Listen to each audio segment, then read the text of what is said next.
안녕하세요. 사연 읽어주는 남녀입니다. 오늘도 와주셔서 감사합니다. 오늘의 여성 사연자분 사연은 제가 소개해드리도록 하겠습니다. 많은 청취 부탁드리며 오늘의 사연 바로 시작하겠습니다. 저는 평범한 중상층에서 나고 자란 30대 여성이랍니다. 대학교에 다니던 시절 다른 친구들처럼 취업을 고민했었지요. 요즘 정말 취업이 어려운 시절이잖아요. 일반 기업에 취직을 할까 생각을 하다가 그것보다는 평생 가지고 써먹을 수 있는 자격증 시험에 도전해보기로 결심을 하게 되었어요. 그러다가 선택한 것이 세무사 시험이었답니다. 세무사 시험은 8대 전문직 자격증 시험의 하나로 결코 쉬운 시험이 아니죠. 대학교 2학년 2학기부터 시험 공부를 시작했어요. 처음 시험에는 1차부터 떨어지고 그냥 포기할까 생각도 했었답니다. 하지만 그래도 1년을 더 투자하여 1차 시험에 합격했어요. 그렇지만 2차에서 떨어졌죠. 그리고 나서 정말 머리에 불이 나도록 공부해서 다음에 2차 시험에 붙었답니다. 정말 제가 해보고 싶던 일이라 악착같이 일에만 집중했죠. 그렇게 몇 년을 지내다 보니 어느새 결혼을 생각할 나이가 되었어요. 저는 일찍 결혼할 생각은 털끝만큼도 없었답니다. 결혼하면 아무래도 일을 좀 손해볼 수밖에 없잖아요. 그래서 가능하면 벌틱 때까지 버티다가 막차를 타자는 생각이었죠. 세무사로서의 능력도 인정받았고 다른 사람들이 부러워하는 높은 연봉을 받았죠. 사실 이 상태로 혼자 살아도 전혀 불편한 일은 없겠다는 생각이 들었어요. 친구들 결혼식에 갈 때마다 새하얀 웨딩드레스가 잠깐씩 부럽긴 했지만 웨딩드레스 안 입는다고 죽나요? 저는 결혼에 대해서 이런 생각이었답니다. 그러나 저희 부모님의 입장은 달랐죠. 제가 전혀 결혼에 대해 신경을 안 쓰고 일에만 열중하자 집에는 비상이 걸렸어요. 엄마가 우선 안달을 시작했답니다. 같은 일 하는 사람 중에 마음에 드는 사람이나 데이트하자는 사람 없니? 인물도 예쁘게 나와놨는데 왜 남자친구 하나 변변히 사귀질 못하는 거냐? 그건요, 내가 그런 일에 전혀 관심이 없어 보이니까 사람들이 아예 접근을 안 하는 거라고요. 저는 이 상태가 편해요. 그만큼 일이 재미있었고 따라서 다른 일에는 신경 쓰고 싶지 않았답니다. 엄마가 사방에서 아는 사람들을 통해 선자리를 주선하기 시작하셨어요.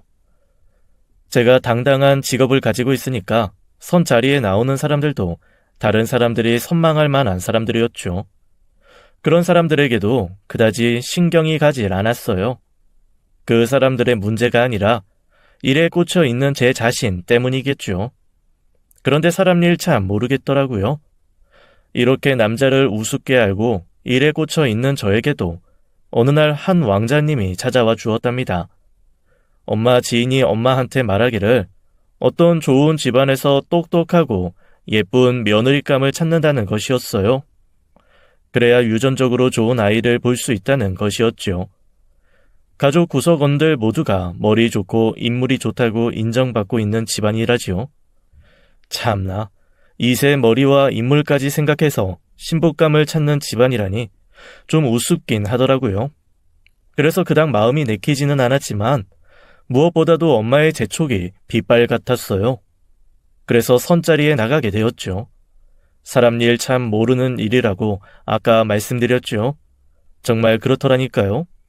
그렇게 결혼에 대해서 생각을 안 했던 제가 어느새 그 남자와 사귀는 사이가 되어 있었으니까요. 평범한 회사원이었어요. 회사는 어느 정도 큰 회사였고요.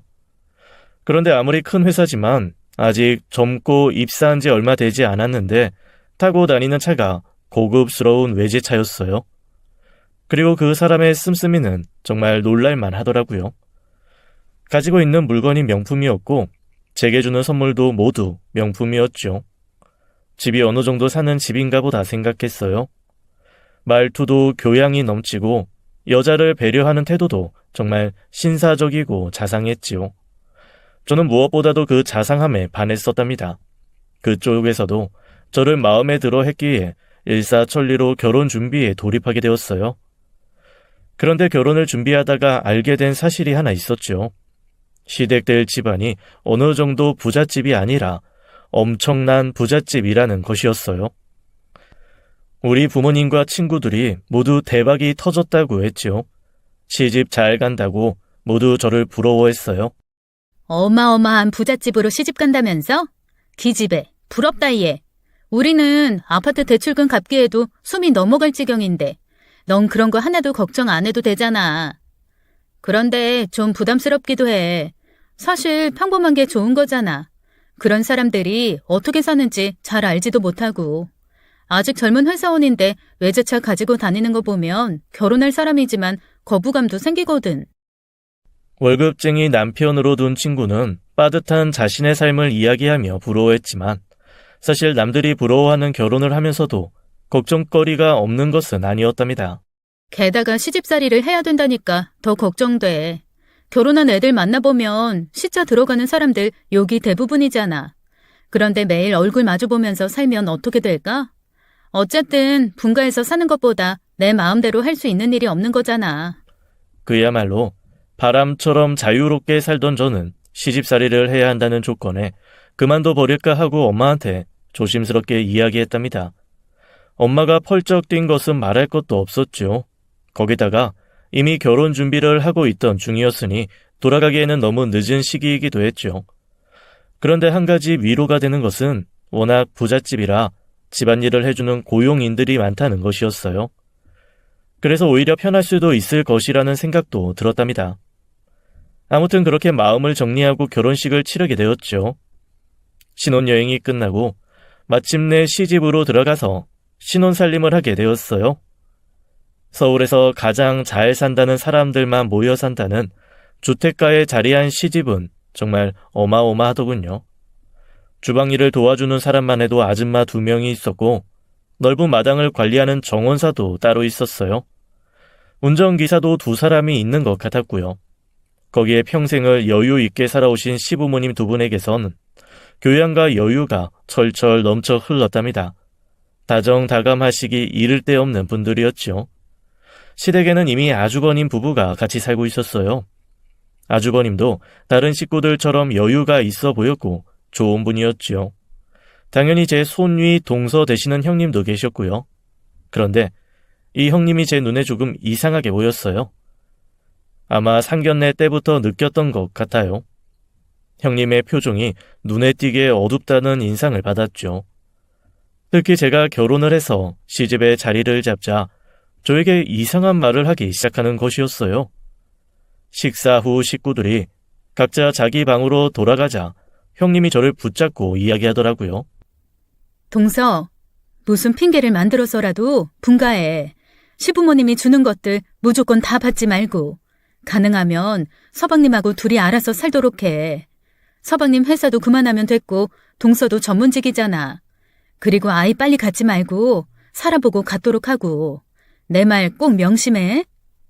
아무것도 부족할 것 없어 보이는 시집에서 어두운 분위기로 속삭이듯 말하는 형님의 말이 그다지 신빙성 있게 들리지 않았답니다. 오히려 형님의 그런 말들이 거북했어요. 형님이 참 이상한 사람이다 싶었고 그래서 형님이 하는 말을 귀담아 듣지 않았죠. 그러던 어느 날 형님이 집에서 사라지고 말았답니다. 일하는 아줌마들 말로는 이혼을 당해서 집에서 나갔다는 것이었어요. 형님 부부에게는 딸이 하나 있었는데 그 딸도 그냥 둔 채 나갔다는 것이었죠. 아무튼 형님은 제게 수수께끼였어요. 저한테 만일 아이가 있고 제가 이혼을 해야 한다면 아이를 포기하지 않을 것이라는 생각이 들었죠. 그래서 딸을 두고 사라진 것도 제 눈에는 이상하게만 보였답니다. 하지만 형님의 말이 무슨 뜻이었는지 깨닫는데 많은 시간이 걸리지는 않았어요. 우선 남편의 태도가 저를 당황하게 만들었죠. 뭐랄까, 남편은 시부모님에게 완전히 잡혀 살고 있었어요. 거실에 시부모님이 앉아 계시고 아침 식후에 같이 차를 마시는 시간이었어요. 부모가 아니라 아주 엄한 스승 앞에서 행동하듯 하더라고요. 아버님, 좀 앉겠습니다. 이 사람도 함께요. 제가 편하게 소파에 앉으려고 하자 남편이 제 팔을 잡아 말리더군요. 오냐, 둘 다 앉아라. 네, 그럼 앉겠습니다. 이런 풍경이 시집 식구들에게는 너무나 당연한 것이더라고요. 그렇다고 아버님이 큰 소리를 내시거나 뭐라고 야단을 치시는 것도 아닌데 말이에요. 어느 날 시아버님이 운영하시는 회사의 별관이 오픈하는 날이었어요. 그 결관식을 야외에서 하기로 결정이 되었는데 오픈식이 시작되면서부터 비가 내리기 시작하는 거예요. 오픈식이 조금 연기되었지만 비는 그칠 기미가 없었죠. 서둘러 차양을 쳤지만 들이치는 비를 맞으면서 오픈식을 치를 수밖에 없었어요. 개관식 야외에서 하자고 의견을 낸 임원이 누구냐? 개관식 날짜 그렇게 잡고 비가 온 것에 대해 책임 있는 임원 찾아서 사표 내라고 해. 품이 있어야 할 개관식이었다. 그런데 그 꼴이 뭐냐? 비 내린 거에 책임 있는 임원 당장 찾아서 사표 내라고 하라니까. 네, 저 아버님. 근데 어제 일기예보가 비 안 온다고 해서 그렇게 한 것 같은데요. 일주일 안에 사표 받고 나가라고 해. 네. 아버님 알겠습니다. 바로 얘기해서 사직하라고 하겠습니다.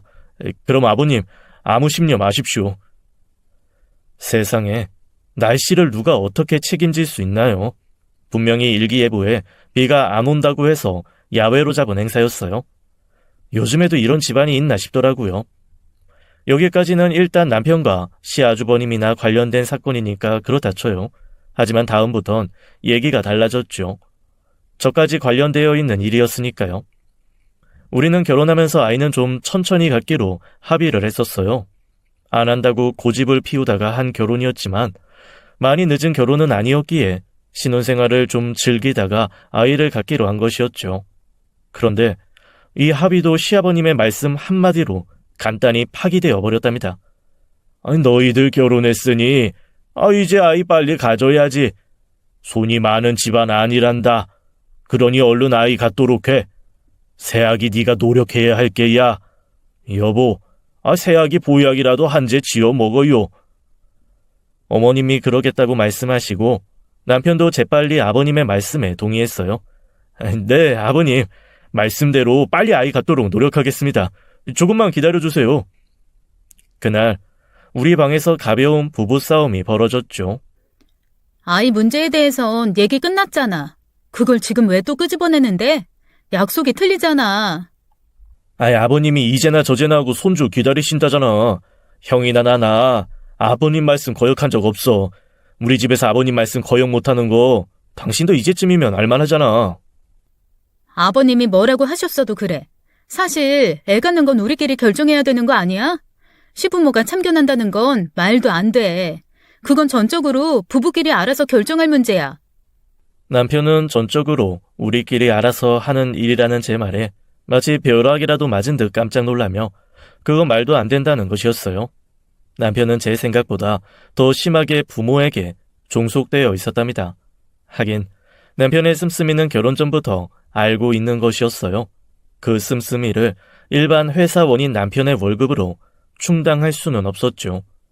부모에게서 용돈 받고 카드 받아서 그 씀씀이를 충당했을 거예요. 부모에게 받은 게 많으니 당연히 부모 말에 절대 충성할 수밖에요. 아이를 빨리 가져야 한다는 압박과 더불어 제 행동에 대한 시부모님의 간섭과 참견이 늘어갔죠. 한 번은 이런 일도 있었어요. 어머니, 한 가지 말씀드릴 게 있어요. 저희 대학 동창들이 이맘때가 되면 꼭 모여서 가까운 곳으로 캠핑을 1박 2일 정도 갔다 오거든요. 이번에도 가까운 의정부 수리산 정도로 갔다 올 거예요. 가만히 있자. 지금 네 얘기가 너 혼자서 외박을 하겠다는 말이지? 집안 식구들하고 여행을 가거나 네 남편하고 여행을 간다면 모를까. 우리 집에선 며느리 혼자 외박하는 건 안 되는 일이다. 그 얘기 나온 거 알면 아버님 걱정하신다. 아주 우아하고 교양 있는 말투로 시어머님은 이렇게 말씀하셨죠. 제가 계속 다녀오겠다고 고집해도 그런 일은 이 집안에서 절대로 안 된다는 것이었어요. 글쎄, 너 혼자 외박을 하는 건 안 된다고 하질 않니? 정이 답답하면 네 남편하고 이번 주말에 여행이나 다녀오려무나. 일본 정도면 1박 2일로 충분히 되겠구나.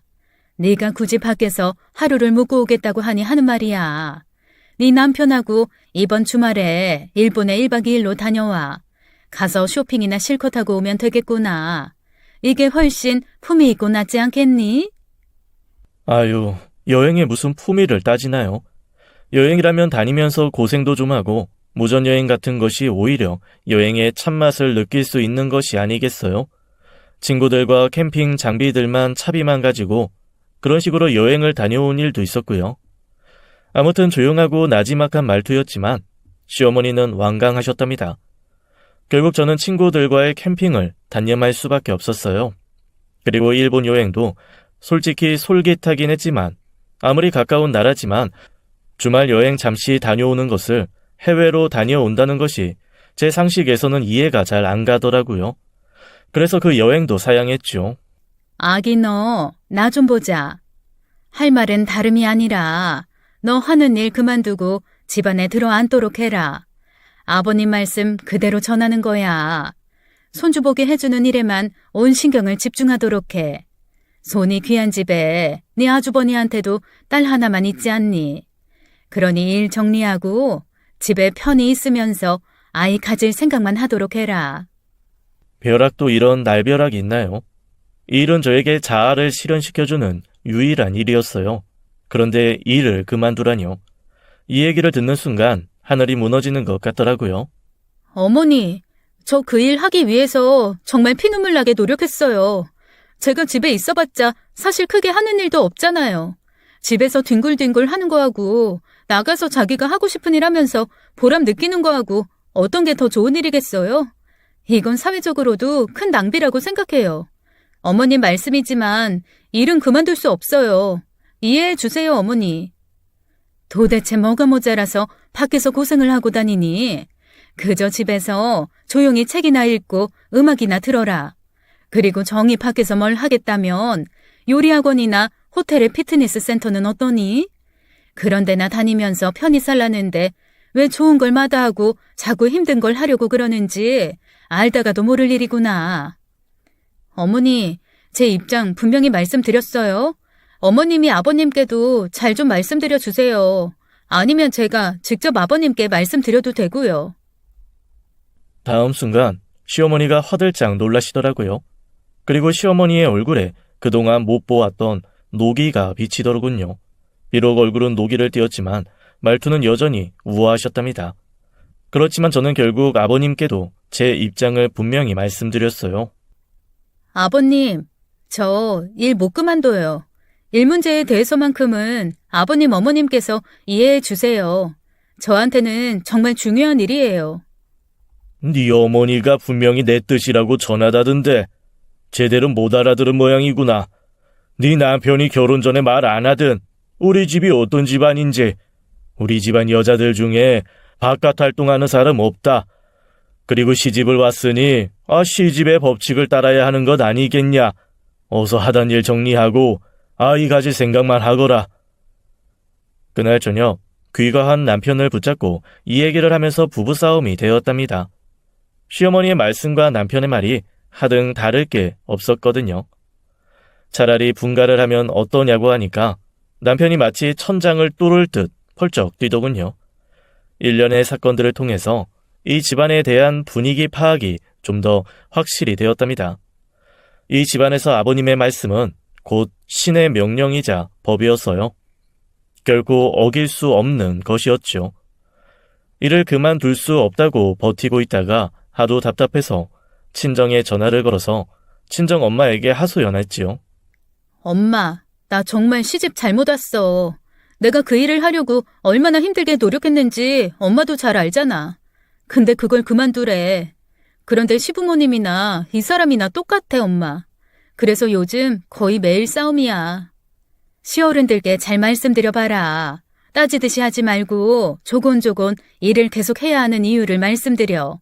무지한 분들 아니니 알아들으실 거야.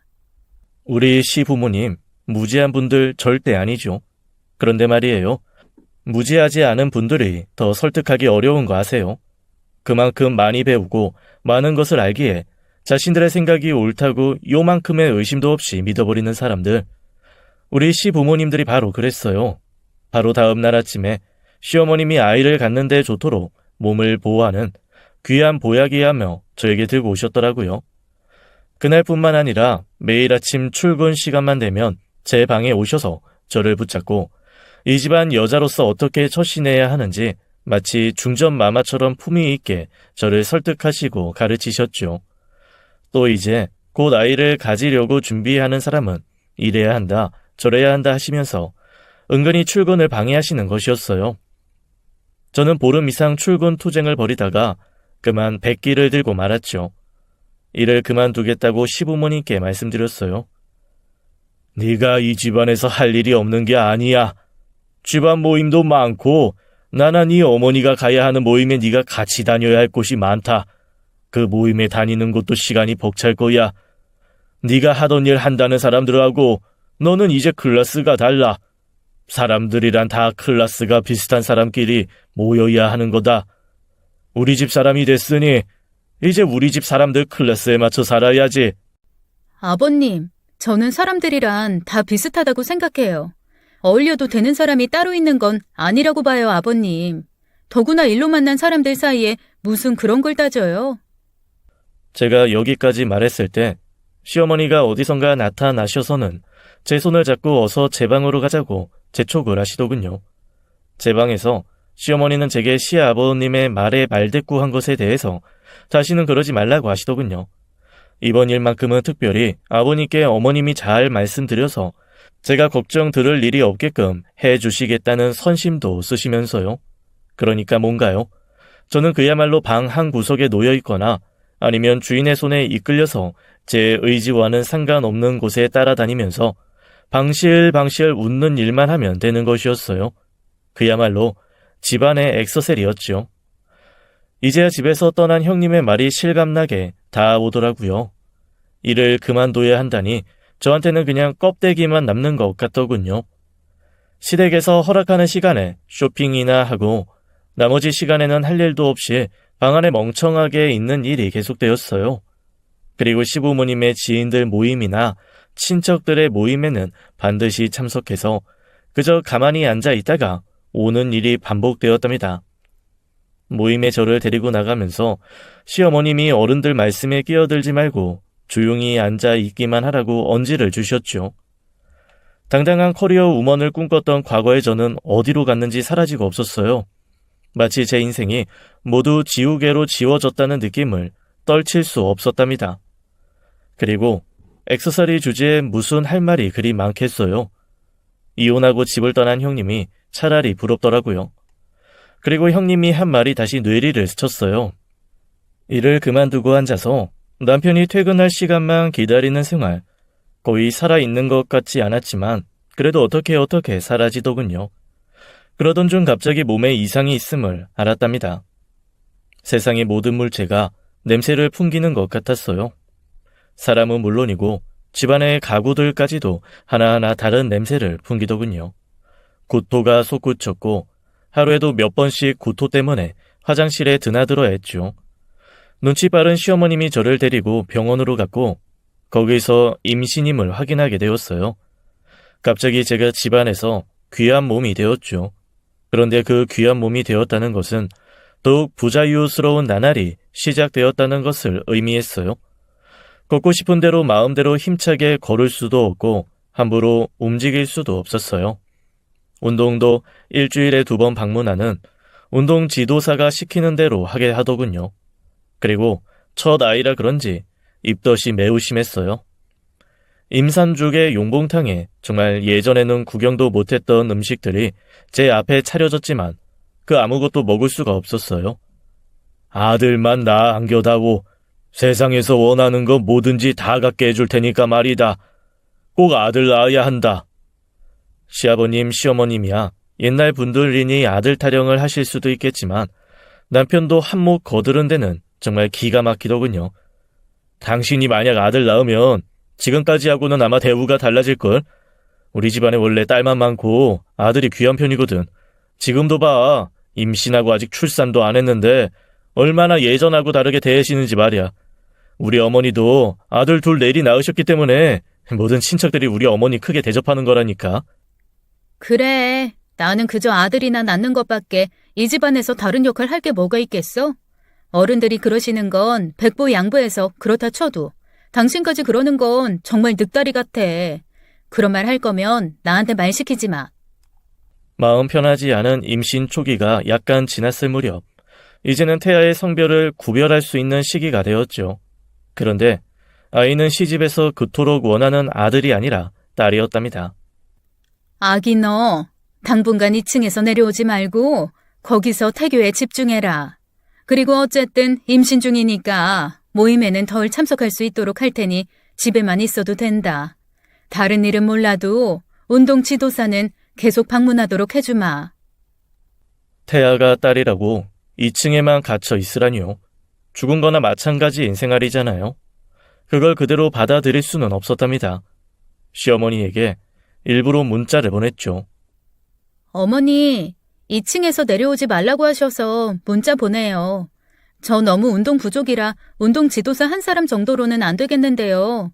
지도해 줄 사람들 좀 많이 부르고 기구도 많이 들여서 1층에서 할게요. 내가 분명히 당분간 2층에만 있으라고 했잖니. 네 마음대로 사람들하고 물건을 그렇게나 많이 집 안으로 들이고 1층에 굳이 내려와야겠다는 거니? 바로 이거죠. 시어머니가 제 함정에 걸려든 것이었답니다. 저는 이 문자 메시지를 근거로 경찰에 신고를 했답니다. 경찰에다가 2층에 제 의지와 관계없이 갇혀 있노라고 했어요. 경찰이 출두했고 집안에서는 그야말로 난리가 났죠. 그날 저녁 남편하고 그때까지 제일 큰 부부싸움이 또 벌어졌답니다. 감히, 당신이 어머니를 경찰에 신고를 해? 아버님 지금 보통 노하신 게 아니야. 어머니 말씀이 당신하고는 당분간 말도 하기 싫으시다니까. 내일 아버님이 용서하실 때까지 무릎 꿇고 아무 소리 말고 빌어. 며칠이 걸리든 상관없으니 아버님께 빌라고. 저는 남편의 이런 말에 코웃음을 쳤어요. 딸을 가진 것이 무슨 죄라고 2층에 갇히고 그런 말도 안 되는 일을 신고했다고 용서할 때까지 무릎을 꿇으라니요. 저는 못하겠다고 버텼고 남편의 입에선 큰 소리가 나왔죠. 경찰이 출동한 일로 저는 2층에서 해방되긴 했지만 시아버지와 시어머니는 저를 거의 외면하다시피 했습니다. 같이 앉아있거나 식사할 때도 굳이 나가라고도 안 하더라고요. 그 대신 아무 말도 안 붙이고 투명인간 취급을 하더군요. 그렇게 힘든 10달이 지나서 출산을 하게 되었죠. 첫 아이란 난산이었지만 아이도 저도 건강했어요. 며칠 후 아이를 안고 집으로 왔답니다. 아버지, 어머니, 저희 왔습니다. 아유, 그래. 고생은 많이 했다만. 아직 너희들 젊으니 그냥 여기까지만 하련다. 어서 올라가서 쉬어라. 대놓고 뭐라고 하지는 않았지만 막 임신했을 때와는 다른 대우가 여전히 계속되었죠. 경찰에 신고까지 당했으니 2층에만 있으라는 말은 안 했지만 시어머니도 머리를 쓰더라고요. 제가 1층으로 내려가기 전에 가정부 아주머니가 제 식사를 가지고 올라오는 것이었죠. 세댁, 여기 아침상 차려왔어요. 우리 부르면 필요한 건 뭐든지 가져다 줄게요. 미역국 충분히 떠왔지만 더 먹겠으면 내선 전화로 불러요. 태아가 아들이냐 딸이냐를 결정하는 것은 생물학적으로 남자에게 달려있죠. 우리 시집 식구들은 다 좋은 집안에서 좋은 교육을 받은 사람들이었어요. 그런 생물학적 지식이 없는 사람은 하나도 없었죠. 그렇다고 태아의 성별을 남자가 결정할 수 있나요? 그거야말로 하늘의 뜻이겠죠. 정말 짜증난다. 가능성 반반인데 왜 그 반을 왜 못 맞히냐고. 집에 들어와서 앉아있는 게 가시방석이야. 말투가 마치 제 탓이라는 것 같더군요. 지금 내 탓을 하는 거야? 그런 정도의 생물학적 지식도 없어? 남편이 부모님한테 꽉 잡혀 있다는 것이야 이미 잘 알고 있는 일이었어요. 남편이나 부모님이나 행동이나 말이 별 다른 것도 없는데 말해봤자 싸움이나 나죠. 저는 여기까지 말해놓고 그냥 등을 돌리고 누워버렸답니다. 아이를 낳고 조금 실이 지나고 나자 시 부모님의 모임에 다시 불려나가게 되었어요. 시 부모님의 일 때문에 모이는 모임이나 가족 모임에 일주일이면 적어도 서너 차례 불려나가 했답니다. 주말에도 제 시간이 없었죠. 일을 아직 하고 있을 때는 아직 업무가 끝나지 않았는데도 기사가 차를 가지고 와서 저를 거의 억지로 데리고 나간 일도 있었어요. 도대체 무슨 모임이 그렇게 많고 집에는 또 무슨 손님이 그렇게 많은지요. 여기에다 시의 아버지는 이제 제게 개인적인 심부름도 시키기 시작하셨어요. 집안에서 하는 일의 사무에 관한 일인 모양인데 결코 제가 하고 싶은 일은 아니었죠. 제 성격에 맞을 리도 없는 일들이었고요. 거기다가 남편까지 내 편이 아니라 절대적으로 남의 편인 이 집안에서 저는 사람다운 생존의 길을 제 스스로 찾아야 했죠. 딸을 낳은 후 계속되는 소리 없는 무시와 겉으로는 교양과 우아함으로 가득했지만 결코 생산적이지 않은 그 모임들에 참석하는 일, 우선은 그 두 가지 일과 싸워야 했어요. 그러기 위해서는 어쨌든 집안에서 좀 떨어져 있어야 한다는 결론에 도달했죠. 아침 식사가 끝나고 거실에서 차들을 마시고 있는 시부모를 향해서 저는 제 입장을 당당히 선포했습니다. 저 일 다시 나갈 거예요. 저도 살아있는 것처럼 살아야겠다 싶어서요. 제가 무슨 집안에 있는 가구나 장식품도 아니고요. 일을 시작하면 같이 가드려야 하는 모임도 거의 못 나가요. 제 말 무슨 말씀인지 아시리라 믿습니다. 당연히 집안이 발칵 뒤집혔지요. 시어머니가 크게 당황하시는 모습이 역력했고 시아버지는 뒷골이 당기시는지 뒷목을 잡고 차마 뭐라고 말씀을 못하시더라고요. 저는 이렇게 일방적으로 선언해놓고 2층에 제 방으로 들어가 하루 종일 누워서 음악을 듣고 책을 읽으며 시간을 보냈어요. 더 무서울 일도 두려울 일도 제게는 없었답니다. 이건 생존의 문제였어요. 해도 되고 안 해도 되는 문제가 아니었죠. 이런 걸 보고 이판사판이라고 하나요? 아무튼 그런 심정이었답니다. 일을 다시 하겠다고 일방적으로 선언했다면서 우리 집안에서 그게 가당키나 한 말이야? 이제 뭐 막 나가자는 거야 뭐야? 그날 퇴근한 남편이 저에게 심하게 따지더라고요. 그래, 막 나가는 거다 왜? 나는 당신 집안 사람들하고는 달리 교양도 없고 우아하지도 않은 사람이라 이렇게 막 나가. 그리고 당신 분명히 선택해. 나야 당신 부모님이야. 둘 중 하나 분명히 선택하라고. 남편이 일말의 망설임도 없이 대답하더군요. 그걸 지금 질문이라고 하는 거야? 부모님이 없이 내가 어떻게 세상에 있어? 당신은 부모 없이 어디 하늘에서 떨어졌어? 그리고 이렇게 좋은 환경 제공해 주시잖아. 남들 다 부러워하는 환경에서 뭐가 그렇게 불만이 많아? 2번만 더 좋은 환경이었다가는 생사람 잡겠네. 그렇지. 당신한테야 부모님이 우선이겠지. 당신한테는 이 환경이 좋은 환경일지 몰라도 난 이렇게 살려고 결혼한 거 아니야. 사람이 세상에 태어났으면 하고 싶은 일을 하면서 세상에 도움되는 게 사람다운 거지. 그렇지 않으면 그게 사람이야? 그냥 액세서리지. 밖에서가 아니라 집안에서 할 역할을 고민하라고. 작은 역할이건 큰 역할이건 이 정도 살 수 있도록 해주면 고맙게 받아들여야 되는 거 아니야? 그리고 우리한테 이렇게 살 수 있도록 해주시는 건 부모님이야. 그걸 몰라서 이러는 거야? 그래. 정원의 나무 한 그루나 액세서리도 자기 역할을 하는 거겠지. 말을 꺼낸 내가 미쳤지. 말 좀 교양 있게 못해? 액세서리건 뭐건 이 정도 안락하게 살게 해주잖아. 이 정도 되는 집안이 세상에 과연 몇이나 되겠어? 그런데 자꾸 액세서리가 시끄럽게 하는데 말이야. 그러면 액세서리 바꿔버리면 돼. 저는 남편의 집안이 부유해서 결혼한 것이 아니었어요. 결혼 준비를 할 때까지도 남편의 집안이 이렇게 부유한 것을 몰랐을 정도였죠. 연애할 때는 정말 성격도 잘 맞았고 서로 좋아했다고 생각했었답니다. 그런데 결혼 후에 남편은 결코 결혼 전에 제가 알던 그 남편이 아니었어요. 장롱 안에는 입지도 않고 쓰지도 않는 명품들이 한가득 있었답니다. 다 제 것이었어요. 아마 저것들만 다 팔아도 작은 집 한 채는 사지 싶어요. 하지만 이런 것들이 다 무슨 소용이겠어요? 가장 중요한 것은 부부간의 소통과 가정에 대한 생각이 비슷해야 하는 것 아닐까요? 한 사람에게는 가정이 너무나 소중한데 한 사람에게는 밥 먹고 잠만 자고 나가는 것이 가정이라면 그것이 얼마나 불행한 것이겠어요? 솔직히 이혼 생각이 처음이라면 거짓말일 거예요. 이혼이라는 단어가 머릿속을 스쳐 지나간 것은 여러 번이죠. 하지만 이번처럼 진지하고 심각하게 이혼을 고려하게 된 것은 처음이었어요. 이제 어떻게 하면 이 집안에서 벗어날 수 있을까를 고민하게 된 제 자신이 너무나 서러웠답니다. 그러던 중 정말 심란한 일이 한 가지 생겼죠. 으슬으슬 감기 기운이 좀 오래 가더라고요. 지피는 데가 있어서 병원에 가본 결과 임신임을 확인했어요. 시부모님과 남편은 정말 뛸 듯이 좋아하더군요. 예, 너 애 가졌다는 말 듣고 들어오는 사람이 얼굴이 왜 그러니? 어깨는 또 왜 그렇게 한풀 주저앉았고. 애를 품은 애미가 마음이나 태도가 밝아야지 원. 아무 생각 말고 몸조리나 신경 써라. 그리고 이번엔 꼭 아들 손주 보도록 기도하고. 여보, 아예 힘드니까 집에서 쉬게 당분간 모임에 데려가지 말아요. 얼굴 펴고 어깨 가뿐하게 들어 올려라. 네 어머니 말 맞다나 애 가져 축하받으래 표정이 그게 뭐냐? 먹고 싶은 거 갖고 싶은 거 다 네 어머니한테 말해라. 뭐든지 가져다 줄 테니까. 그래, 이번에 꼭 아들 손주 보자꾸나.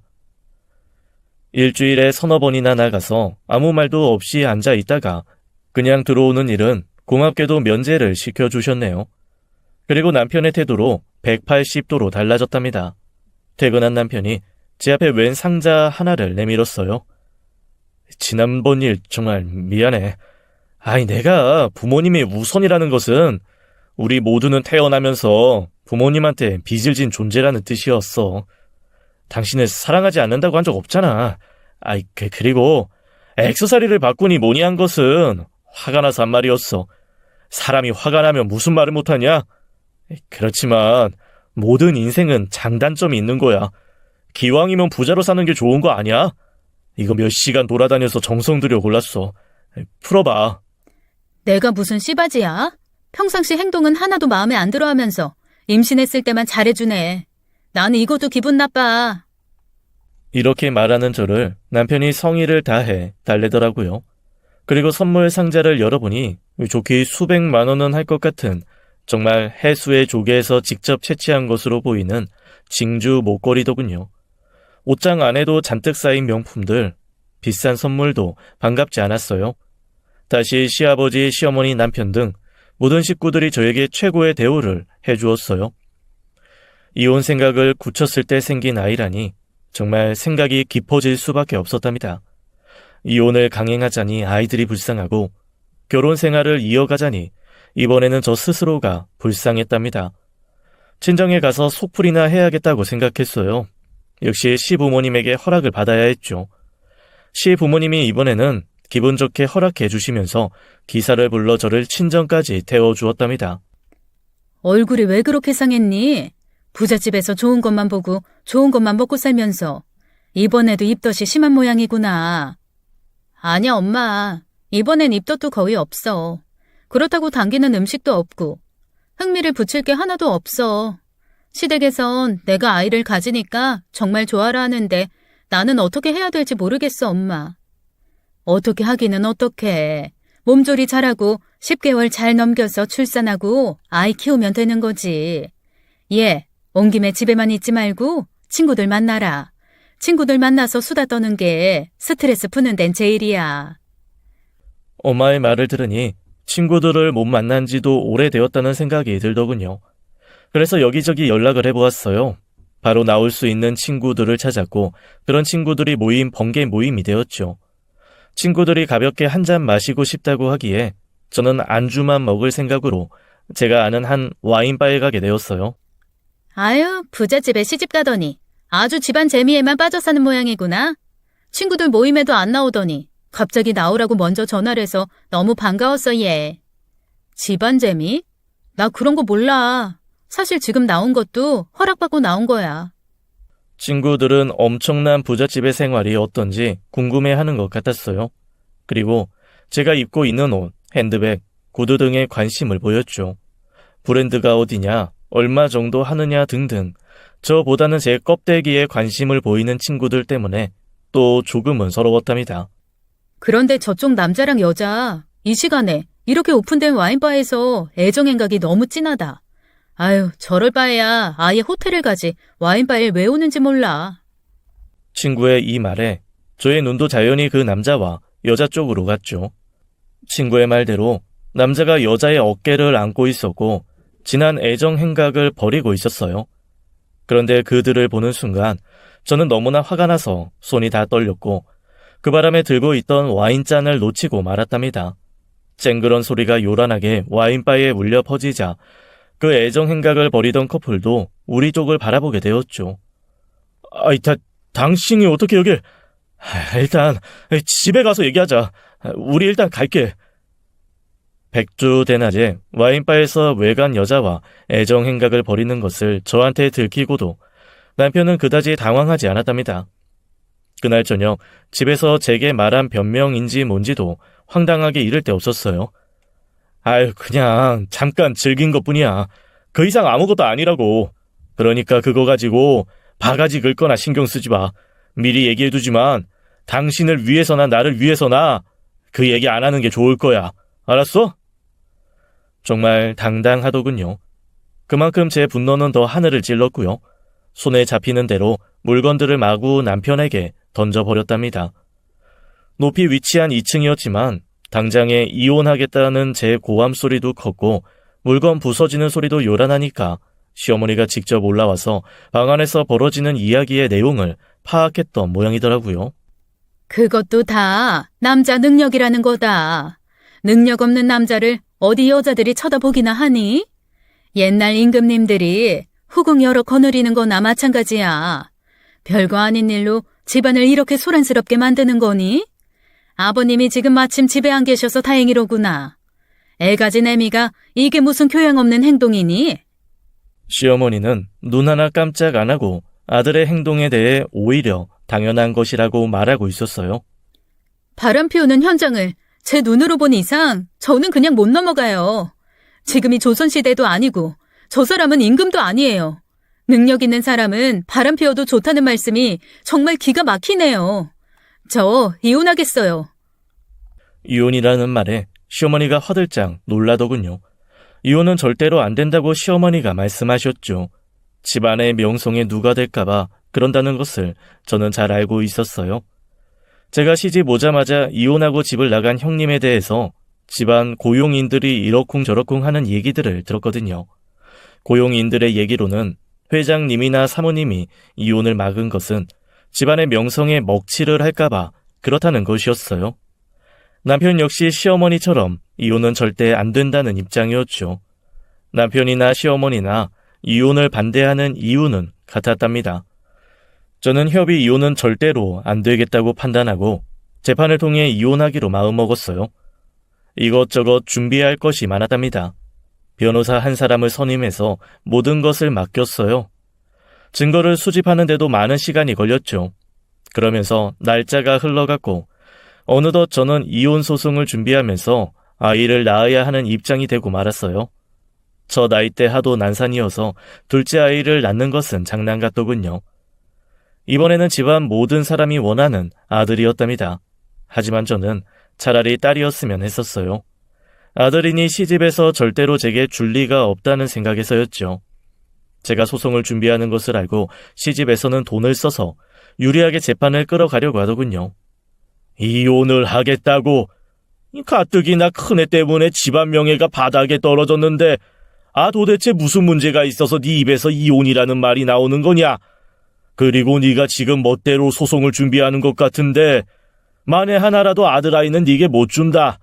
내가 너 하나를 이기지 못할 것 같으냐? 아버님, 아이들은 제가 키울 거예요. 제 아이들이에요. 절대로 이 집에 못 놔둬요.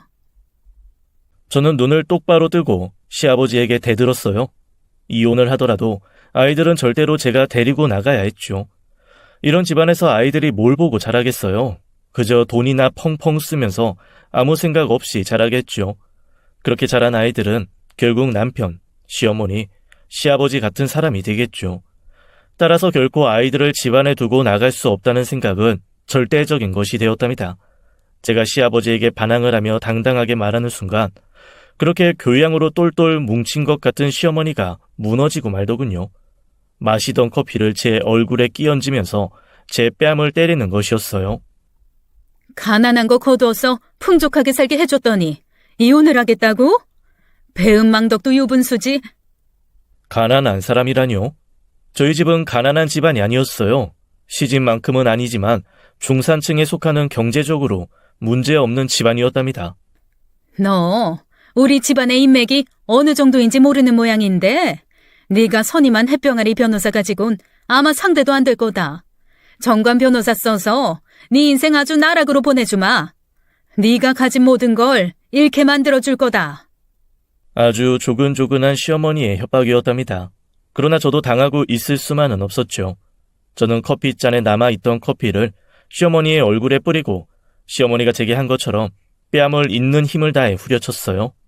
보자 하니까 너 아주 미쳤구나. 없는 집안에서 자란 것들이란 다 똑같다니까. 정관 변호사 중에서도 제일 유능한 변호사 써서 콩밥 실컷 먹여줄 테니 두고 봐라.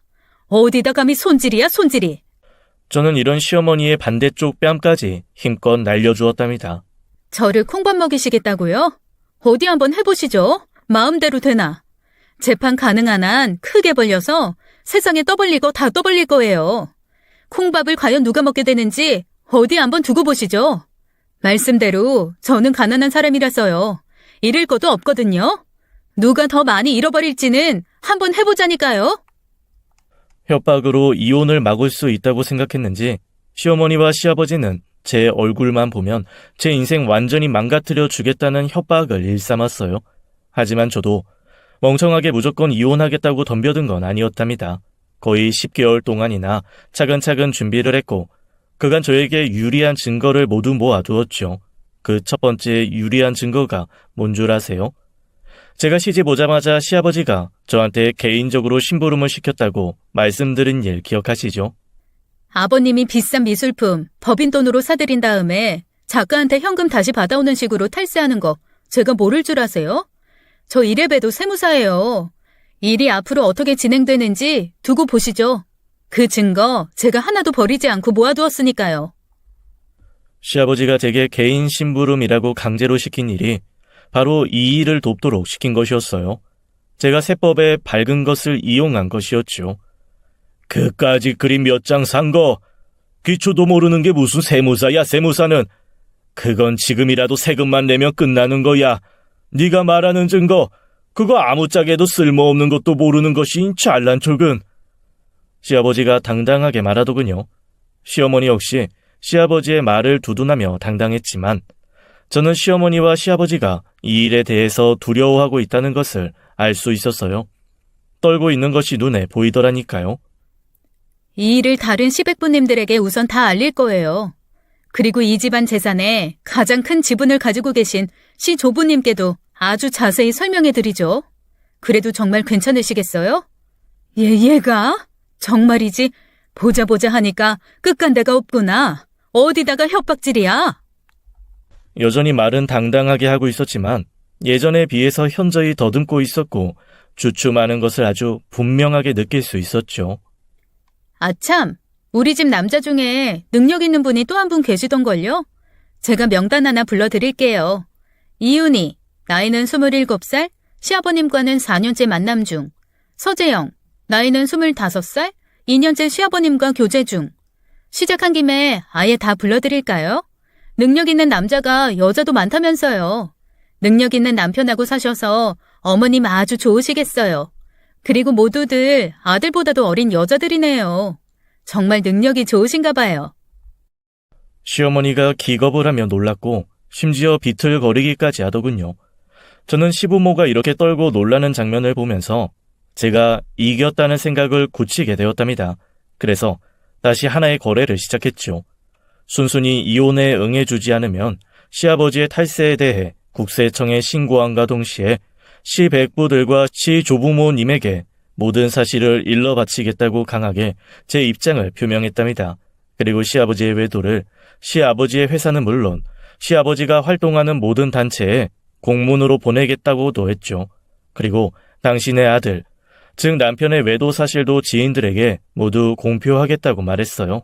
이번 기회에 당신들이 지금까지 거짓으로 쌓아놓고 외부에 보인 고고한 모습들을 모두 까부숴드리죠. 이건 아마 당신들을 위한 게 될지도 몰라요. 이젠 거짓으로 고고한 척 하지 않아도 되니 자연스럽게 생긴 대로 살 수 있지 않겠어요? 결국 시부모와 남편이 저의 치밀한 계획에 무릎을 꿇고 말았어요. 재판 이혼을 하면 제가 말한 모든 것이 공개될 것이기에 협의 이혼을 해주었답니다. 물론 아이들에 대한 친권 및 양육권도 제가 확보했어요. 그리고 또 한 가지 챙겨야 할 것이 있었죠. 이 집에 시집 와서 정신적으로 입은 피해에 대해서도 당연히 보상받아야 하지 않겠어요? 저의 착실한 증거를 바탕으로 한 협박에 시집에서는 저에게 위자료를 듬뿍 주지 않을 수 없었답니다. 그렇게 정말 인간미라고는 1도 없는 집안에서 아이들을 데리고 탈출하는 데 성공했지요. 그런데 제가 얻은 성과 한 가지를 더 말씀드려야겠어요. 이 집안 남자들은 모두 능력 있는 남자들이더군요. 남편의 외도 사실을 뒷조사하다가 아주버님의 외도까지 알게 되었답니다. 알고 보니 형제가 서로 여자들을 공유하며 외도 중이었어요. 정말 이 집안은 포장지만 그럴듯하지 내용물은 엉망인 물건 같았답니다. 이 사실로 저는 한 가지 거래를 더 할 수 있었어요. 바로 이혼하고 딸까지 빼앗긴 채 나간 형님에게 딸을 돌려드리는 것이었죠. 아주버님까지 아주 능력이 많으시더라고요. 이 사실까지 다 폭로하기 전에 불쌍한 조카, 형님에게 돌려주시죠. 아이는 엄마 손에 커야죠. 여기서 아이가 제대로 된 아이로 성장할 수 있겠어요? 결국 시댁 식구들은 울며 겨자 먹기로 치부의 공표와 조카딸 아이의 양육권 및 친권을 형님에게 넘기는 일을 맞바꾸는 것에 찬성할 수밖에 없었죠. 이런 것이 무수하게 많은 사람들이었어요. 그리고 이런 사람들은 욕심이 많지요. 그렇게 많이 가지고 있는 것 중에서 하나라도 잃는 것을 두려워하는 것이 이런 사람들의 속성이죠. 어쨌든 저의 딜은 성공했고 형님에게 딸을 돌려드릴 수 있게 되었어요. 딸을 되찾은 형님은 눈물로 저에게 감사를 표했답니다. 사실 제가 이혼을 준비하면서 형님과 연락이 되었고 형님 도움도 꽤 받았죠. 특히 재판이 열리게 되면 집안에서의 며느리들의 삶의 실상을 재판부에 얘기해 줄 사람도 형님이었어요. 형님은 그 밖에도 여러 가지로 제 이혼 소송 준비를 도와주었답니다. 조카딸 아이를 형님에게 돌려드린 것은 이런 형님의 배려에 대한 선물이었어요. 형님이 딸아이를 찾고 나서 눈물을 보이더군요. 이제야말로 자유롭게 된 형님과 저는 그날 술 한 잔 같이 마시면서 어딘가에 종속되어 노예처럼 사는 삶이 아니라 자유로운 삶을 이어갈 미래를 위해 건배를 했답니다. 그렇게 이상한 사람들만 모여 사는 시집을 탈출한 저는 다시 세무사 일을 시작했어요.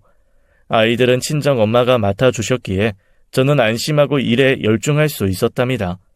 일을 다시 시작하면서 저는 빠른 시간 안에 능력 있는 세무사로 인정받을 수 있었죠. 아이들도 무럭무럭 건강하고 착하게 잘 자라주었죠. 집안의 장식품으로 제 의지와는 상관없이 살았던 결혼생활, 그건 절대로 제가 아니었어요. 이제 저는 정말 제 자신의 모습으로 살고 있답니다. 제가 하는 일에 열중하면서도 아이들을 훌륭하게 키워내는 일에도 결코 소홀하지 않을 거예요. 참, 시아버지의 탈세 문제는 제가 몰래 국세청에 신고를 했습니다. 사연 들어주셔서 감사합니다. 지금까지 사연 읽어주는 남녀였습니다. 끝까지 함께해 주신 여러분 감사드리며 저희는 다음 사연으로 돌아올게요. 감사합니다.